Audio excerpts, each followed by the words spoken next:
September 8th, 1860. One of the greatest marine disasters on the Great Lakes or anywhere else in the world was the loss of the Lady Elgin in Lake Michigan. She was struck by the schooner Augusta and sank in 20 minutes.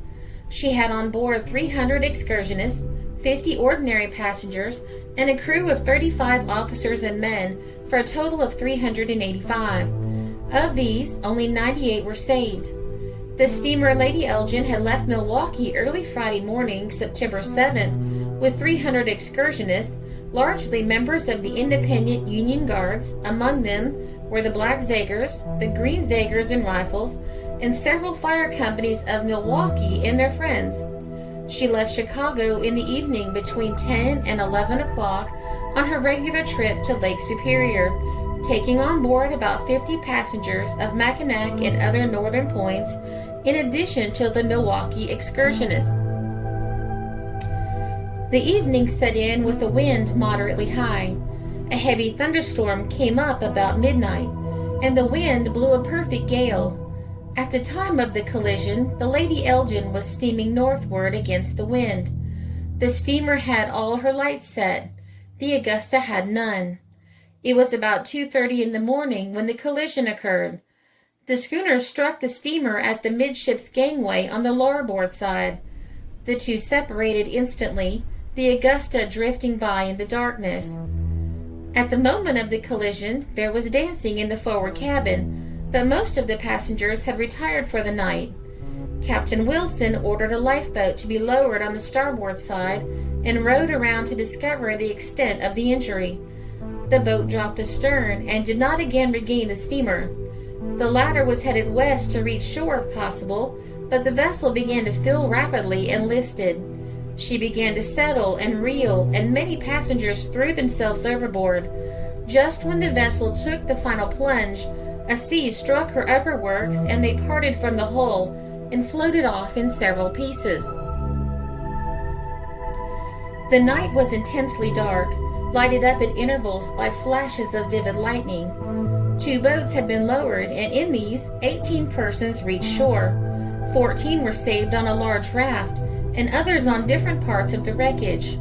Less than 1/4 of the total number of passengers reached shore alive. Before the vessel sank, a raft was provided, and the majority of the passengers cast their feet with it and clung to it until near daylight. The raft was mostly underwater from the weight of its living burden, and the few who clung to it were above the waist in the turbulent sea. The captain was constantly on his feet, encouraging the crowd, and seems to have been the only man who dared to stir from his recumbent position, which was necessary to keep a secure hold on the raft. Finally, the raft broke up, and large parties floated off on detached pieces. Nearly all of the unfortunates were lost. A few reached the shore and were rescued. The captain was among the lost. The clerk of the boat, H.G. Clavel, was one of the fortunate and gave the following statement. The Lady Elgin left the port of Chicago at 11:30 p.m. for Lake Superior. Among the passengers were the Union Guard of Milwaukee, composing a part of some 250 excursionists from that city. At about 2:30 this morning, the schooner Augusta of Oswego came in collision with the Lady Elgin when about 10 miles from shore. The vessel struck the steamer at the midships gangway on the larboard side. The 2 vessels separated instantly, and the Augusta drifted by in the darkness. At the moment of the collision, there was music and dancing going on in the forward cabin. In an instant after the crash, all was still, and in half an hour the steamer sunk. I passed through the cabins. The ladies were pale but silent. There was not a cry or a shriek, no sound but the rush of the steam and the surge of the heavy sea. Whether they were not fully aware of the danger, or whether their appalling situation made them speechless, I cannot tell. A boat was lowered at once, with the design of going round upon the larboard side to examine the leak.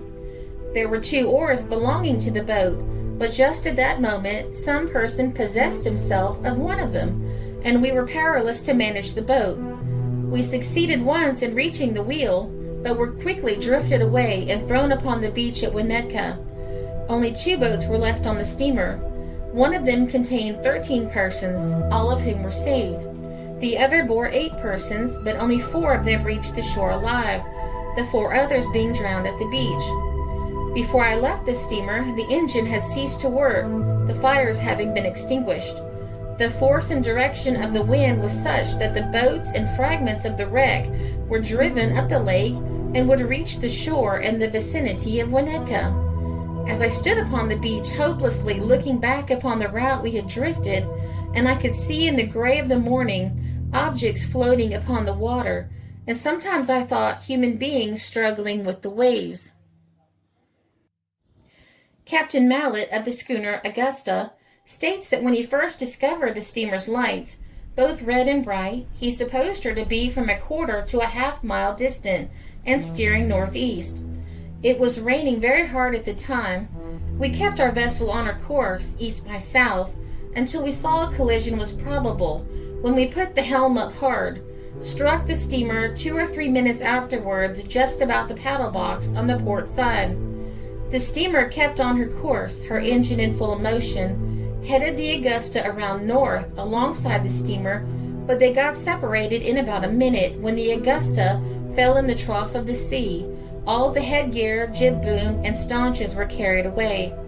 We took in sail and cleared away anchor, supposing the vessel would fill. After clearing the wreck and got up the foresail, we succeeded in getting before the wind and stood for land. We lost sight of the steamer in 5 minutes after the collision. Concerned that she was damaged and believing that the Lady Elgin got safely away, the Augusta made for Chicago. Aboard the Lady Elgin, Captain Wilson ordered that cattle and cargo be thrown overboard to lighten the load and raise the gaping hole in the Lady Elgin's port side above water level, while the steward was down in the coal room trying to stop the leak with mattresses. Within 20 minutes, the Lady Elgin broke apart, and all but the bow section sank rapidly.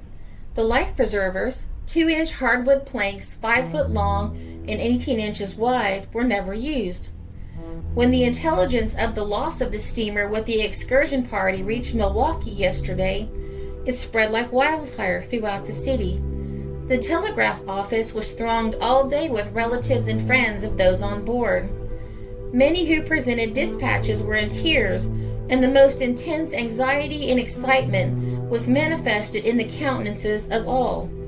In the first ward of that city, it is said there is scarcely a home or place of business which has not lost some inmate or employee. All the survivors unite in according Captain Jack Wilson, commander, praise for his great bravery and daring throughout. He was foremost in confronting the danger and earnest for the safety of the passengers. He was drowned within 100 feet of shore. Nearly 100 persons arrived within 50 yards of the beach, but were swept back by the returning waves and lost. Up to 9 o'clock that night, only 21 bodies had been recovered, most of which have been recognized by friends as those of residents of Milwaukee. The Lady Elgin was a steam engine, side-wheel, low-pressure steamer of 1,000 tons gross, built in Buffalo in 1851, owned by S. Hubbard of Chicago, and employed in the Lake Superior trade. She was probably on her return trip from there as she cleared from Chicago for Lake Superior August 30th. She was commanded by Captain Jack Wilson, well known in this community for his sterling good qualities as a warm friend, a good sailor, and an honest man. The captain of the Augusta, Darius Mallet, was arrested and tried in Chicago, but found not guilty of navigational negligence. The jury declared his second mate, Mr. Budge, to be incompetent, and his crew to be of principal blame. It was determined that the principal cause of the collision was the lack of a $15 lantern on the Augusta. After investigation, Captain Mallet and the Lady Elgin's crew and owner were absolved of any blame. The judgment was based on a law that not only gave sailing ships the right-of-way over steam, but did not require sailing vessels to carry running lights. 4 years after the disaster, a new law was passed requiring sailing vessels to carry those running lights.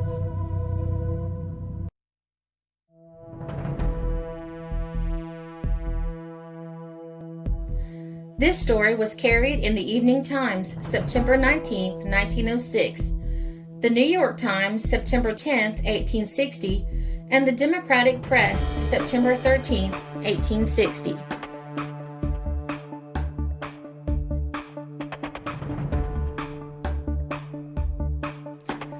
This is a Country Road production because history is fascinating.